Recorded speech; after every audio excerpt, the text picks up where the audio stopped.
जय हिंद दोस्तों। देखिए ये जो क्वेश्चन पेपर आप लोग देख रहे हैं ये उत्पाद सिपाही का है, ठीक है, पेपर 2। क्योंकि उत्पाद सिपाही में 3 पेपर हुआ था। पहला पेपर हुआ था हिंदी इंग्लिश, दूसरा पेपर में लैंग्वेज पेपर था और तीसरा में दोस्तों आपका जो मेन पेपर होता है, ठीक है। हम लोग का तो 3 पेपर यहाँ पे था। तो यहाँ पे पेपर 2 में हम लोग का क्षेत्र लैंग्वेज रखा गया था। लेकिन आप लोग को पता होगा कि झारखंड पुलिस में 2 ही पेपर है, पेपर 1 और पेपर 2। पेपर 1 में आप लोग क्षेत्र लैंग्वेज ले सकते हैं, जिसमें हिंदी का जो पैटर्न रहेगा बस इसी पैटर्न पे दोस्तों क्वेश्चन आपके पूछे जाएंगे, ठीक है, झारखंड पुलिस में। अभी आने वाले समय में जब झारखंड पुलिस का एग्जाम होगा तो पेपर 2 में जो लोग भी हिंदी लिए हैं उसके लिए ये जो क्वेश्चन पेपर मैं अभी दिखाने वाला हूँ ये बहुत महत्वपूर्ण हो जाएगा आप लोग के लिए। क्योंकि यहाँ से आपको ये आइडिया लग जाएगा कि आपका जो क्वेश्चन है वो किस प्रकार से पेपर 2 में पूछा जाएगा, ठीक है। और यहाँ पे आप लोग को एक चीज़ और देखने को मिलेगा, क्योंकि मैं बार बार कहता आया हूँ कि जो लोग पेपर 1 में भी हिंदी ले रहे हैं और पेपर 2 तो ऑलरेडी दोस्तों 50 नंबर का हिंदी उसमें ऐड किया गया, तो ये जो 50 प्रश्न रहेंगे वो अधिकतर क्या से रहेंगे दोस्तों, ग्रामर से, हिंदी ग्रामर से, यानी कि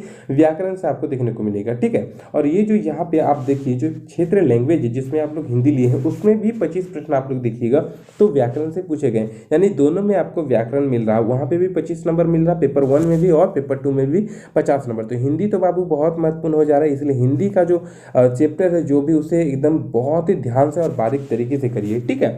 तो अभी हम लोग यहाँ से जो 1 से लेकर 25 तक के जो प्रश्न इसमें पूछे गए हैं उत्पाद सिपाही में, पेपर 2 का जो क्षेत्र लैंग्वेज वाला पेपर है उसमें भी 25 नंबर व्याकरण से पूछे गए हैं, ठीक है। तो पहले आप लोग देखिए यहाँ से वाक्य से क्वेश्चन पूछा गया है कि कौन सा वाक्य सही है, यानी कि वाक्य शुद्धि का भी यहाँ पे दिया गया है। उसके बाद यहाँ पे स्वर वर्ण से क्वेश्चन पूछे गए हैं, ठीक है। चीज़ों को अभी देख लीजिए आप लोग, क्वेश्चन का आइडिया आप लोग को हो जाएगा, ठीक है। बाकी चीज़ हम लोग बाद में देखेंगे। यहाँ पे देखिए कि समाज से क्वेश्चन पूछा है कि ज्ञान सागर में कौन सा समास है। समाज से क्वेश्चन है सदाचार का सही संधि विच्छेद क्या है। संधि विच्छेद से क्वेश्चन है आंख दिखाने का अर्थ क्या है, यानी कि वाक्यों का अर्थ पूछा जाता है, ठीक है। आप लोग देखे होंगे दिल्ली दूर है का अर्थ क्या है, ठीक है। वाक्य दिया गया है, इसका अर्थ बताना है, तो व्याकरण में आप लोग को सब चीज मिल जाएगा, ठीक है। उसके बाद कान खड़े होने के अर्थ क्या है। तो एक ही तरह के कितने प्रश्न पूछे गए आप लोग देखिए, यहाँ से लेके यहाँ तक 3 क्वेश्चन लगभग सेम पैटर्न पे है, ठीक है। यहाँ पे देखिए कि पूछा गया कि भाषा की लघुत्तम इकाई क्या है। उसके बाद पूछा गया कि जो पहले कभी ना हुआ हो उसे क्या कहा जाता है। तो वाक्य जो है एक शब्द के अनेक शब्द इस प्रकार के भी। उसके बाद वाक्यों के अर्थ जो है उससे बहुत सारे प्रश्न पूछे गए हैं। उसके बाद देखिए कि पानी का अर्थ जल होता है, यानी कि ये एक पानी इस प्रकार से लिखा जाता है, एक पानी इस प्रकार से लिखा जाता है, तो इसका अर्थ दोनों का अलग अलग होता है ना। इस पानी का अर्थ जल होता है तो इस पानी का अर्थ क्या होता है, इसका हाथ होता है। तो इस प्रकार से दिया गया है, ठीक है। और ऐसे ध्यान से देखिएगा तो जो सही आंसर है उसका टिक भी किया हुआ है, ठीक है। यहाँ पे देखिए टिक किया हुआ है, यहाँ पे देखिए टिक, तो इस प्रकार से टिक किया गया है। लेकिन मैं टिक किया हुआ को नहीं बता रहा हूँ, सिर्फ क्वेश्चन को मुझे समझाना है कि क्वेश्चन किस प्रकार से आ रहे उस चीज़ को आप लोग समझिए, ठीक है, ताकि आपको जो है पढ़ने में आसानी हो। इसके बाद यहाँ पे देखिए हम लोगों ने 16 तक किया था आग दिखाने का अर्थ, दिल्ली दूर एक कान खड़े होना।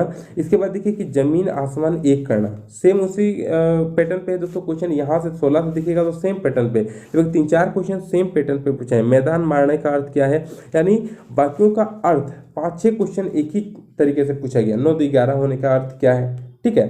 यहाँ पे देखिए 9-11 ऊँट के मुंह में जीरा होने का अर्थ क्या है। सांप मरे और लाठी भी ना टूटे का अर्थ क्या है। तो वाक्य का अर्थ के कितने सारे प्रश्न पूछे गए। घर की मुर्गी दाल बराबर, देखिए कितने आसान सवाल हैं ये सब, सभी दोस्तों बहुत ही आसान सवाल है। कौन सा वाक्य यहाँ पे सही है, वाक्य शुद्धि दिया गया है, ठीक है। इधर थोड़ा सा देख लेते हैं। जो सब कुछ जानता है उसे क्या कहा जाता है। करण कारक का चिन्ह क्या है, ठीक है। यहाँ पे भी व्याकरण से प्रश्न पूछे। इनमें से जातिवाचक संज्ञा कौन सा है, तो यहाँ से देख लीजिए जातिवाचक कौन सा है, ठीक है। ये भी व्याकरण से, टोटल यहाँ पे व्याकरण से है, ठीक है। इनमें से माध्यम पुरुष कौन सा है, तो पुरुष से क्वेश्चन पूछा है। क्रिया से क्वेश्चन पूछा गया, विशेषण से यहाँ पे क्वेश्चन पूछा गया है, ठीक है।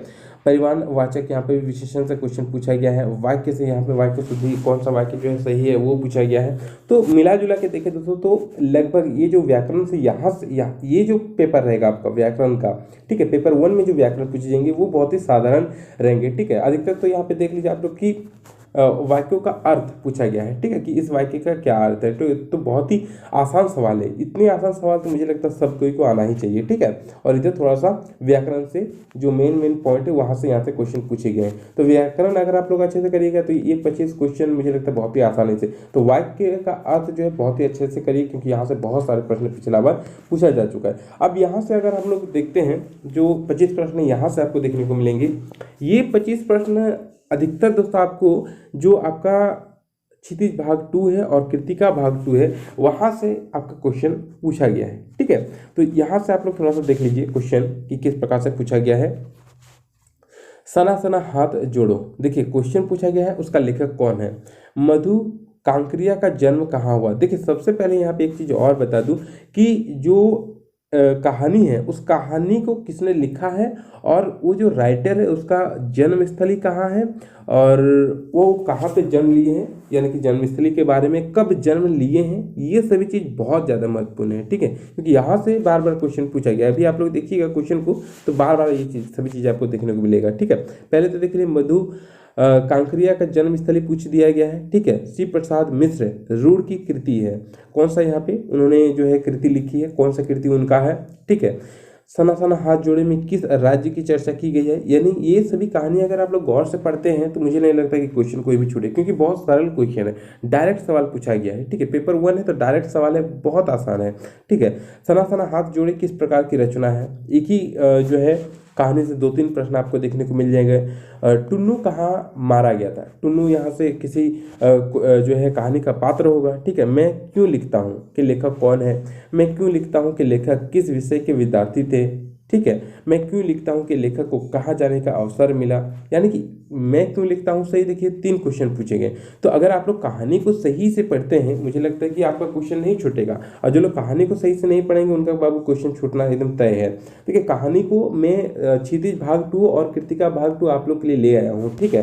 पर्सनली वहाँ से क्वेश्चन जितने भी वन लाइनर बनते हैं मैं उतना बना के और आप लोग को प्रोवाइड कराने का भरसक दोस्तों प्रयास कर रहा हूँ, ठीक है। और जल्द ही दोस्तों ये सभी चीज़ें आप लोग को अपलोड कर दूंगा ताकि आप लोग को आसानी हो चीज़ों को पढ़ने में। इसके बाद देखिए तो शिव पूजन रचनावली कितने खंडों में प्रकाशित है, ठीक है। कमलेश्वर किस पुरस्कार से सम्मानित थे। अज्ञे का पूरा नाम क्या है, ठीक है। हिरोशिमा कहाँ है, तो हिरोशिमा दोस्तों ये भी कहानी में है, ठीक है। सना सना हाथ जोड़े ये सभी तो बता दिया। गैंगटॉक का असली नाम क्या है। यही ठैया झुनली हिरानी हो रामा के लेखक कौन है। ये सभी कहानियां हैं, इन सभी चीज़ों को आप लोग आसानी से अगर पढ़ते हैं तो बहुत सरल है दोस्तों, ठीक है। क्वेश्चन बहुत सरल है। टुन्नू और दुलारी किस कहानी के पात्र थे। प्याज और हरी मिर्च के साथ दुलारी को कटोरी में क्या था। दुलारी की कटोरी में, ये सभी दोस्तों जो है कहानी अगर आप लोग पढ़ेंगे तो पता चलेगा। टुन्नू और दुलारी पहली बार कहाँ मिले थे, यानी टुन्नू और दुलारी वाला कहानी कितना इंपॉर्टेंट। देखिए 2-3 क्वेश्चन पूछा गया है। इसके बाद भी देखिए टुन्नू कैसा व्यक्ति था, यहाँ टुन्नू से फिर क्वेश्चन पूछा गया है। इनमें से कौन जो है सही है, यानी जो है कमुदिनी जो लिखा हुआ वो सही किस प्रकार से, यानी वाक्य शुद्धि से जो है क्वेश्चन पूछा गया है। गंगा का पर्यायवाची व्याकरण आ गया दोस्तों। इनमें से सही शब्द कौन सा है, ठीक है। वाक्य शुद्धि है। उसके बाद इनमें संयुक्त वाक्य कौन सा है, यानी कि व्याकरण यहाँ पे भी। तो मान के चलिए उधर हमको 25 क्वेश्चन मिल गया था व्याकरण से, और इधर मान के चलिए और 3-4 मान के चलते हैं 5 ही क्वेश्चन, लगभग 30 क्वेश्चन तो दोस्तों यहाँ पे भी व्याकरण से ही आ गया, ठीक है। इसके बाद देखिएगा तो यहाँ पे जो फिर से 25 क्वेश्चन है, तो ये भी दोस्तों सभी जो है वो जो राइटर है उसके बारे में अधिकतर यहाँ पे क्वेश्चन पूछेगी, यानी कि राइटर के बारे में जो भी क्षितिज भाग 2 या कृतिका भाग 2 है उसका जो राइटर है उसके बारे में जानकारी हासिल करना बहुत ज़्यादा जरूरी है, क्योंकि वहाँ से क्वेश्चन बहुत ज़्यादा यहाँ पे पूछे गए हैं, ठीक है। उसके बाद देखिए कि लखनवी अंदाज के लेखक को नवाब के बारे में क्या अनुभव हुआ, ठीक है। सर्वेश्वर दयाल का जन्म कहाँ हुआ था। मनु भंडारी का जन्म कहाँ हुआ था। एक कहानी यह भी कि लेखिका कौन है।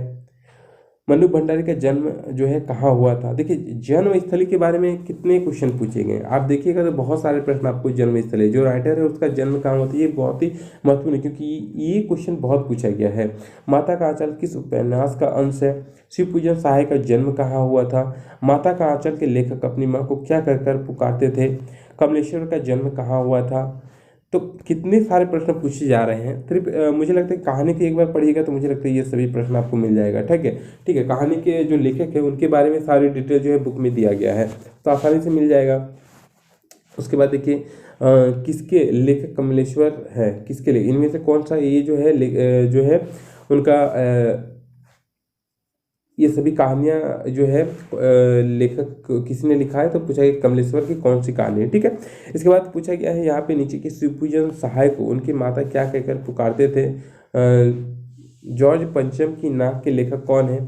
तो कहानी का जो कहानी रहेगा उसका जो हेडलाइन रहेगा ये आपको याद रखना पड़ेगा कि ये कहानी किसने लिखा है। ठीक, क्योंकि वहाँ से भी क्वेश्चन बहुत सारे पूछे गए हैं।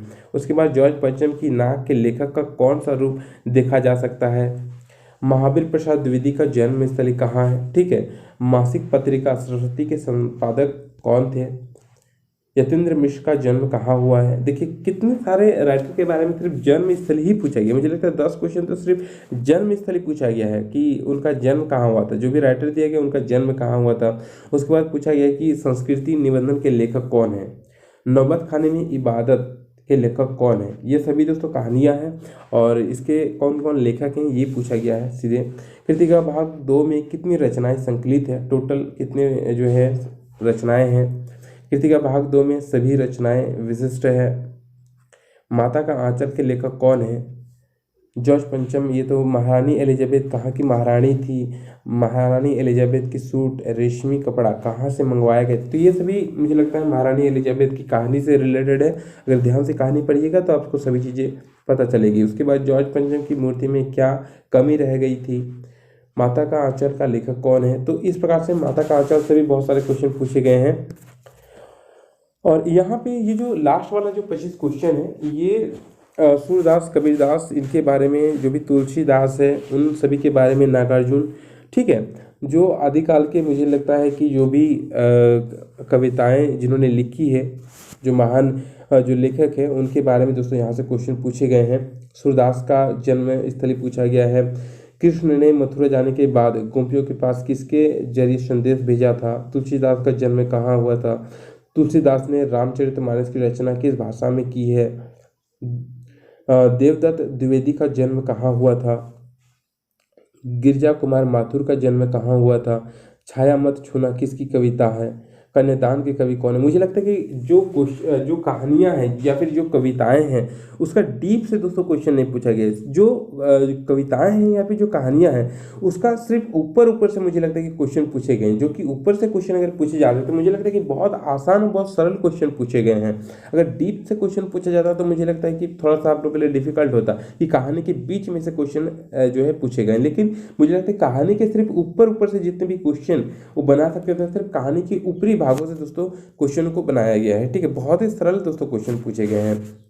नागार्जुन को किस भाषा में कविताओं के लिए साहित्य अकादमी पुरस्कार प्रदान किया गया था। गिरजा कुमार माथुर का जन्म कब हुआ था। छाया मत छूना किसकी कविता है। कन्यादान के कवि कौन है। ये सभी दोस्तों कविताएं हैं, तो इन सभी का लेखक कौन है ये पूछा गया है। और वहाँ पे कहानियों के लेखक कौन है ये भी पूछा गया था। उनका जन्मस्थली पूछा गया था। तो बेसिक तौर पर बहुत सरल क्वेश्चन है, मान के चलिए। मंगलेश डबराल का जन्म कहाँ हुआ था। सूरज कब निकलेगा कहानी का लेखक कौन है। रामवृक्ष बेनीपुरी का संपूर्ण साहित्य का नाम क्या है। ठीक है, उसके बाद चिता के फूल कहानी के लेखक कौन है। जयशंकर प्रसाद का जन्म कहाँ हुआ था। जयशंकर प्रसाद का जन्म कब हुआ था। ये सभी दोस्तों बहुत ही ऊपर और बहुत ही सरल क्वेश्चन है। मुझे लगता है कि ये सभी क्वेश्चन जो है बहुत ही आसानी से मुझे लगता है कि चीज़ों को पढ़ने से ही पता चल जाएगा। ठीक है, उसके बाद सूर्यकांत त्रिपाठी ने, देखिए पेपर 1 में जो हिंदी दिया गया है, पेपर 1 में जो हिंदी है इसका क्षितिज भाग 2 और जो कृतिका भाग 2 है इसे कवर कराऊंगा। और जो पेपर 2 में हिंदी 50 नंबर का है इसे भी मैं प्रयास कर रहा हूँ कि आपका अभ्यास नहीं भी तो अभ्यास चीज़ों को करवा दूंगा। तो सिर्फ अभ्यास जिस प्रकार से मैंने किया था उस प्रकार से अगर अभ्यास भी करा दूंगा तो मुझे लगता है कि बहुत सारे क्वेश्चन आपके जो है वहाँ से आपको आने वाले समय में एग्जामों में देखने को मिलेंगे। ठीक है, सिर्फ अभ्यास करा दूंगा तो मुझे लगता है अभ्यास से भी आपको बहुत ज़्यादा फायदा हो जाएगा। लगभग अभ्यास करा दूंगा इतने सारे प्रश्न हैं कि लगभग वहाँ से 25+ क्वेश्चन तो डेफिनेटली आपके भिड़ने के चांसेस हैं, क्योंकि दोस्तों मैंने भी उसी प्रकार से अभ्यास किया था। तो वही पैटर्न पे आपको भी अभ्यास करा दूंगा चीज़ों को। ठीक है, तो यहाँ पे आप लोग देख लिए लगभग 100 क्वेश्चन यहाँ पे पूछे गए हैं। पेपर हम लोग का पेपर इस बार जो झारखंड पुलिस है उसमें पेपर 1 में ही हिंदी है, तो यहाँ पे आपको पेपर हिंदी जो 1 है उसमें हिंदी में इसी प्रकार के प्रश्न देखने को मिलेंगे। तो थोड़ा भी दोस्तों डिफिकल्ट नहीं होगा, मुझे लगता है बहुत ही ऊपर से क्वेश्चन पूछे गए हैं, और इस प्रकार से अगर पूछे जाएंगे तो मुझे लगता है कि जितने भी छात्र हैं लगभग सभी के सभी दोस्तों, मुझे लगता है कि अगर 100 क्वेश्चन पूछे जाएंगे, अगर मैंने करा दिया तो दोस्तों कहीं ना कहीं दोस्तों हर एक बच्चा नहीं भी तो 70+ दोस्तों स्कोर कर जाएगा आसानी के साथ दोस्तों। और क्योंकि पेपर 1 से भी दोस्तों पेपर 1 में स्कोर जो है वो पेपर 2 में ऐड होकर दोस्तों आपका मेरिट बनेगा, तो पेपर 1 भी बहुत ज़्यादा महत्वपूर्ण रह जाएगा। ठीक है, चलिए बाकी सिलेबस के ऊपर दोस्तों मैंने एक वीडियो बना दिया था, उस वीडियो को अगर आप लोग देखिएगा तो और ज़्यादा फायदा करेगा कि आपको कहाँ जो है ज़्यादा मेहनत करने की आवश्यकता है।